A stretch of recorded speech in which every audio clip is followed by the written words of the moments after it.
салом алайкум дӯстони азиз, тамошобинони муҳтарам. Дар ноҳияи айнӣ ҳастам. Соат 10 шаб аст. Дидед I love you нодонак навистагӣ аст. Шояд дар шумо зеркалне нишон диҳад. Ҳамин ҷо омадам, чизе ба хотирам расид. Хостам як навор кунам. Аслан намехоҳам дар ҳар як мавзӯъ ба гуфти баъзеҳо дар ҳар як мавзӯъ дахолат кунам ё бинӣ халонам. аммо соҳаи ман ки соҳаи наворбардорӣ ки ҳаст, мехоҳам камакак дар ҳамин мавзӯъҳои соҳаи худам ақаллан чизҳое ки баъзеҳо хабарашон нест гӯшдор карда монам.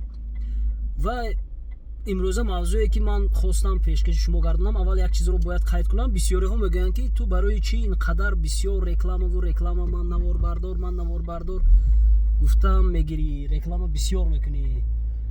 анакун як чизро гӯш кунед. Агар ман ҳар ягон деҳае ки меравам, ҳар ягон ҷое ки ба наворгирӣ мераваму аз ҳамон ҷо история карда манаман дар ин ҷо, манаман дар он деҳа агар гӯям, шояд ки аллакай аз реклама гузашта ба лоф гузашта равад.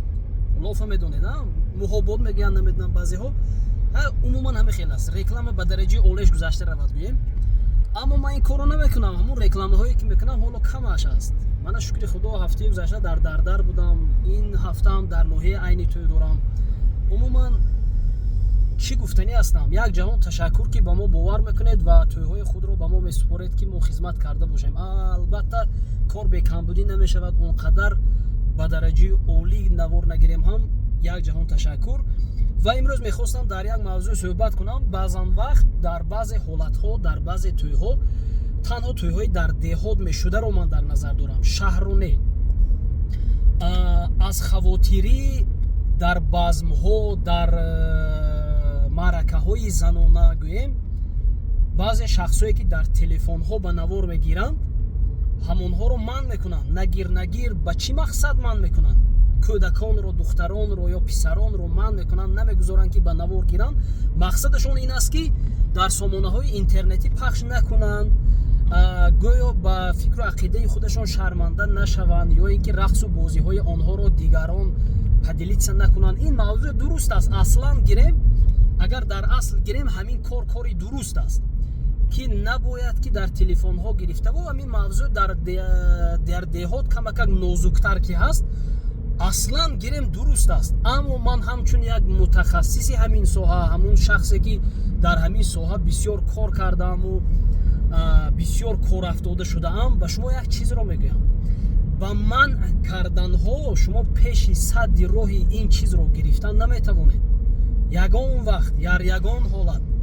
зеро ки агар одаме ки мехоҳад ки ба шумо бадии худашро расонад, душмании худашро расонад, як рақсҳои аз чорчӯба беруне ки шумо намехоҳед ки дигарон бинанду ҳамонро ба дигарон расонад, бо ҳазору як роҳу бо ҳазору як васила онро ба навор мегирад ва пешниҳод мекунад ба интернет. ҳалли роҳ чӣ аст? ҳалли ҳамин мушкил чӣ аст?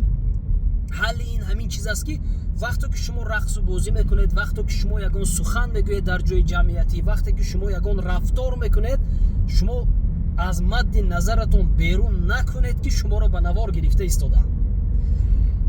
хоҳ нохоҳ шумо бояд мана дуруст фаҳмед. ман нагуфтам ки бигзор дар телефонҳо ба навор гиранд. ман ин чиза нагуфтам. ё нагуфтам ки нагиранд, кордор ҳам нашудам.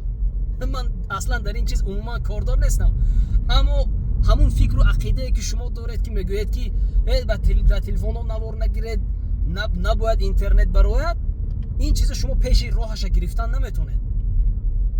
ман дар ёд дорам, ана оби тоғмат аст. шахсое ки мешиносед, инҷо оби тоғмат аст. дар хотир дорам, дар як базм як мард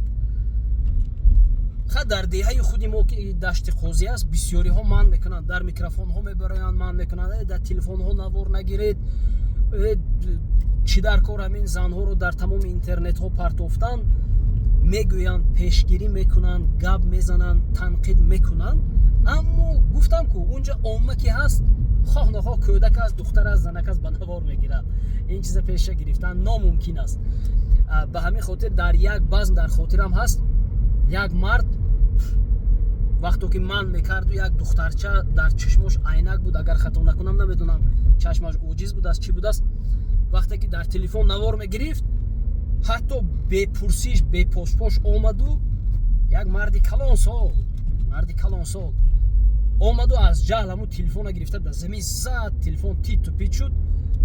ҳамун духтарча ҳамин қадар кайфаш парид ки то бас гуфтана. вақте ки дар ҳамин мавзӯъ дар як хонадон гашта шиштему баҳсҳо рафт, бисёриҳо дар ҳамон ақида буданд ки он мард хуб кард ки ин кора кард. як бор ду бор ҳамин хел кунад, дигар ба навор намегиранд. аммо ман шумо як чиз мегӯям, агар боз такрорам шавад, агар тасаввур кардем ё ман ё як каси дигар агар хоҳад ки ба ғараз, ба душманӣ, ба бадбинӣ як рафтори ноҷои шуморо ба навор гираду дар сомонаҳои интернетӣ пахш кунад, бо ҳазору як васила мекунад. ва я ба телефона гирифта дар замин заданҳо, ба тит карданҳо, ба шикастанҳо, ба дӯғ заданҳо, ба суханҳои қабеҳ гуфтанҳо, ин чиза пеши роҳаша гирифтан ғайриимкон аст.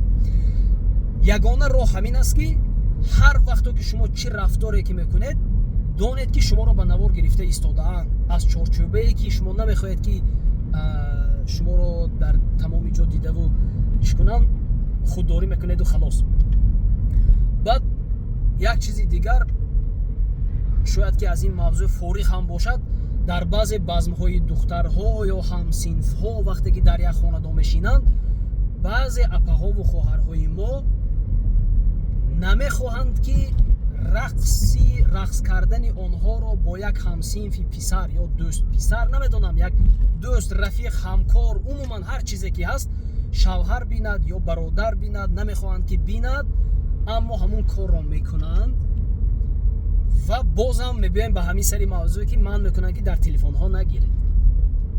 ва як муддате мегузараду мо мефаҳмем ки диден дар интернет баромадааст ё ин ки аз дасти дар ҳамун телефон буда шавҳараш дидааст, зиндагиаш ҷудо шудааст. як нуқтаро шумо аҳамият диҳед ки ҷиддӣ қайд мекунам, ман умуман шумо бо ки рақс мекунед, чӣ гуна рақс мекунед, чӣ кор мекунед, ман кор надорам. ин кори шахсии шумо аст. нагӯед ки корачӣ худат мекунӣ ку, хонангед мекунад ку. ман ин чиз ба қӯшӣ нестам. танҳо хабардор карданӣ ҳастам ки шумо намехоҳед ки дигарон бинанд, шумо ман мекунед, намегузоред ки дигарҳо ба навор гиранд. не ки ин чиза пеша гирифтан ғайриимкон аст. ҳаминро донед шудаг аз тарафи ман. ин як маслиҳати дӯстонаи ман буд. худатонро эҳтиёт кунед. бошад ки дар хонадони шумо тӯю маъракаҳо барпо шавад, хурсандиҳо барпо шаваду мо биёем дар хизмати шумо бошем. як ҷавон ташаккур ки вақти қимати худатонро дареғ надошта бо мо будед. зинда бошед. худо нигаҳбонатон.